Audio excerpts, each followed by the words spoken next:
Hello everyone, this is Lieutenant Chaz William Allen of the HMS Chatham, and I thought I'd go ahead and do a short video for you going over the equipment that I use for not only my photography and cinematography, but more so for my how-to videos and such, especially those that are focusing around the 18th century skill set and the reenactment that goes with it.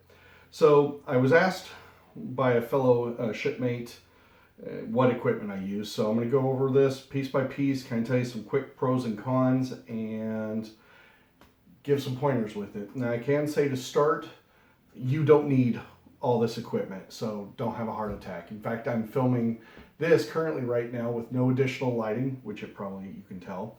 And it's being shot with the Samsung Galaxy S7, a selfie stick, and a stand that I made out of PVC pipe, and this actually works phenomenal, especially for the how-tos, because you have a broad area to work with. So let me start off with the equipment. I initially started off with the Canon 80D with some additional lenses. It's a fantastic camera for both photography and cinematography, especially when you have additional lenses like this one here is an 18 to 135 millimeter. This one is a 50 millimeter. And then the one I have on here is 18 to 55. This one works great for doing, say, portraits and such. This one also does great bokeh effect, bokeh, depending on how you want to pronounce it. That's that effect when you have a lens, you take a photo that your subject matter, your person is crystal clear, but right behind them it's sort of blurred out or heavily blurred out. This is a great lens for that. Overkill. You don't need something like this for especially doing how-to videos or vlogging. You just absolutely don't. I also had gotten this U-shaped, what do you call it? Stabilizer is what they called it. It's supposedly gives a gimbal type effect where it keeps your camera steady. It was like 14 bucks. Absolutely useless. It's great for holding onto your camera like this. It's fun to get some low shots, controlled like this, but all in all, it's absolutely useless, and luckily I only spent 14 bucks. I have a mount here on the bottom. This is fits pretty much most standard tripods. I also have this Z-shaped bracket. It's meant to be, stiff, but you hook it on and it allows you to do all sorts of different angle shots, especially if you've got it on a tripod. You can set it down like this. It's fantastic. More so where I use this now, if I'm using this camera, is I will take off this tripod bracket, just leave this on here, and I will use this Z bracket to set up different shots at low angle on the ground or something low like a bench or what have you. So the Z bracket, fantastic. This U-shaped one, useless. Camera, it's nice to have, takes beautiful photos, but for this isn't needed. So the next thing we have is GoPro. Well, no, it's not a GoPro. Everything has a knockoff, and GoPro is no exception to that. So I was actually gifted this one from somebody I helped crabbing 2 years ago, and he actually sent me this knockoff GoPro in the case, brand new setup. It was really nice, and all the accessories. It came with like a 50-piece accessory that allowed me to clamp or attach it to damn near everything and anything you could think of. So the wonderful thing about this is you can either spend, $200 or $300, $400, $500, $600 on a GoPro, or you can go on Amazon and look up a GoPro knockoff and pick these up for between 45 and 65 bucks. Yep. And they do just as well. They're great for attaching and getting your B-roll film. I highly suggest getting one of these just to have on hand. The other thing I have camera-wise is my wonderful, beautiful new little toy, my Mavic Air, made by DJI. And this little guy, very unassuming, but is a phenomenal drone to have. It has a fully gimbaled 4K camera up at the front, and it is absolutely beautiful to get pictures and video. It's a bit noisy, but all in all, it's definitely worth having. And there's a thing called a Katana, I believe it's called. It's a handheld, kind of like a little handheld gimbal. It doesn't move. What a gimbal is, for those that don't know, a gimbal is a setup that allows your camera, no matter what movement you're doing, your camera stays still. So there's this thing called the Katana, and you can basically lock your Mavic, your DJI Mavic Air drone in it, or the predecessor to this, which was the Mavic Pro, and you can set it in and run it like a normal camera. Instead of flying it, you can actually just control the camera. What's fun about this is I also have the goggles for it, which allow me to wear the goggles, and so basically wherever I look, I'm seeing through the camera lens as well as controlling the camera movement. So if I want the camera to look to the left and down, that's all I need to do. Overkill, you don't need this, but if you're wanting something that's versatile that you can use as a handheld or get some beyond epic flying shots, then I would suggest a drone. Specifically, I would suggest the DJI Mavic Air, and the one before that would be the Mavic Pro.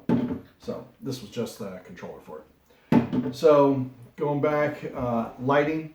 Don't use a lot of lighting. I prefer shooting during the golden hour, which is in the late afternoon or earlier in the morning.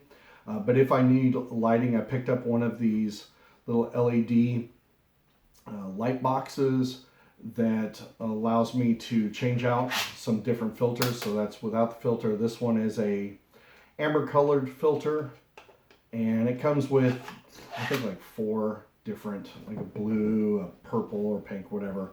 And it's great. I'm going to blind you here for a sec. So you can have it really set low or white out your subject. It's like 25 bucks. So definitely worth having, and it's small enough to have in a gear bag. Other things you can have is this here.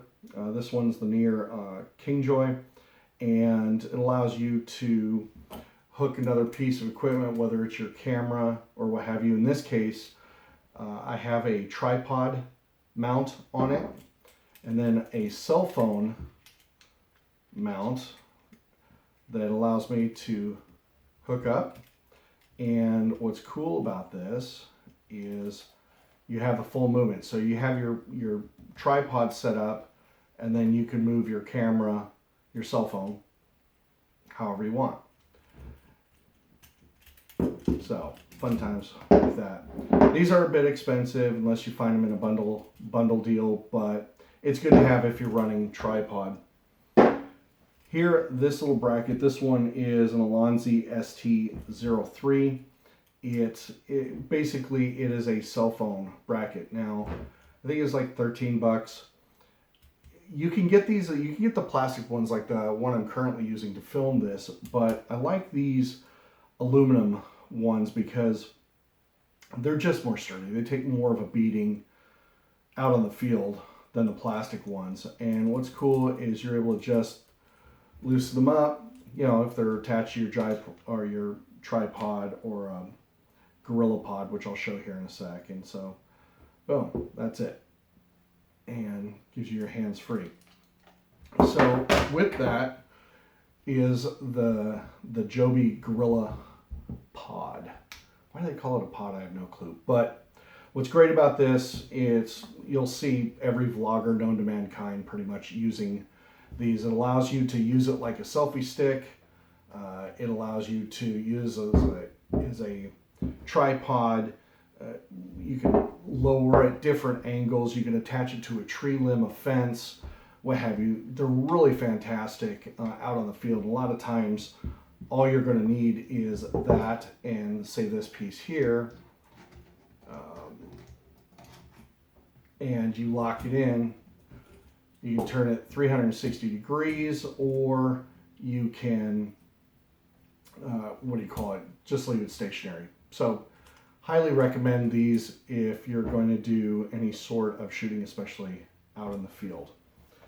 Another piece of equipment, and I'll go over these cell phones here in a sec. This was A new piece that I actually love, this is a gimbal. It is a motorized gimbal, and what you do, I'm not going to go full demonstration on it because it takes a bit to set up, but you can hook your cell phone right into here, and once you turn this on, it doesn't matter how you move, this when on will lock into position, so you can be all over the place and your camera stays 99% steady. This I highly recommend, especially if you're out in the field getting shots, because if you're running, trying to do action shots, you can run along with it and get some beautiful shots. It comes with the ability to be a selfie stick itself, or excuse me, in this case a tripod. One of the features this does is when your phone is attached to it, it has a tracking feature.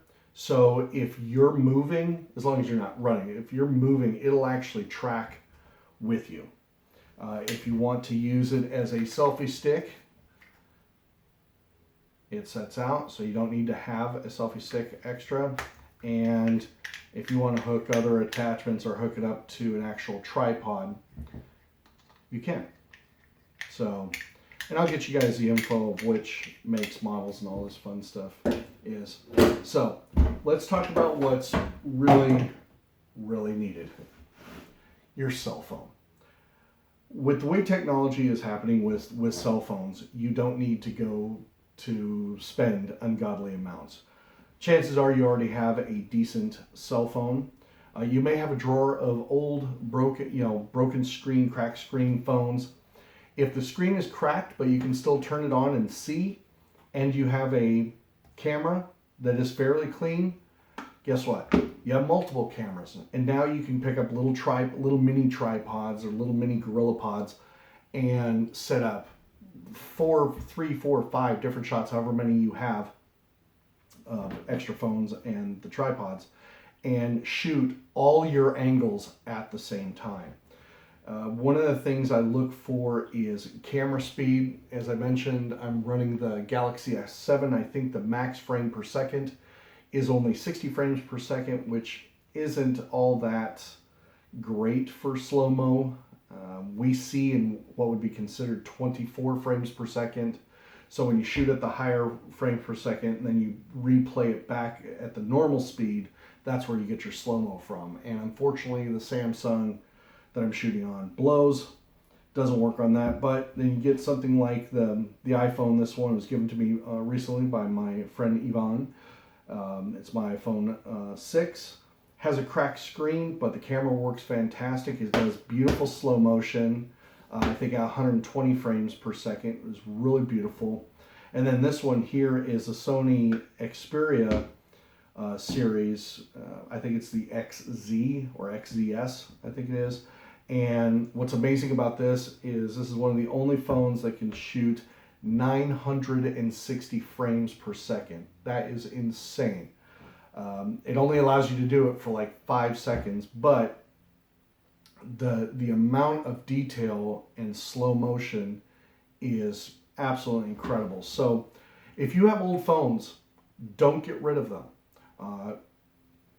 They'll give you extra cameras, if nothing more than just to play with. So that, my friends, is pretty much the equipment that I use. And here, when I'm done, when I close this out, I will lay out my camera setup that I'm using right now, and hopefully it'll help you and it'll inspire you. If you have any questions or need some help or some guidance with it, let me know. Send me a message here on Facebook, and I will see what I can do to help you out. All right? Thanks, guys.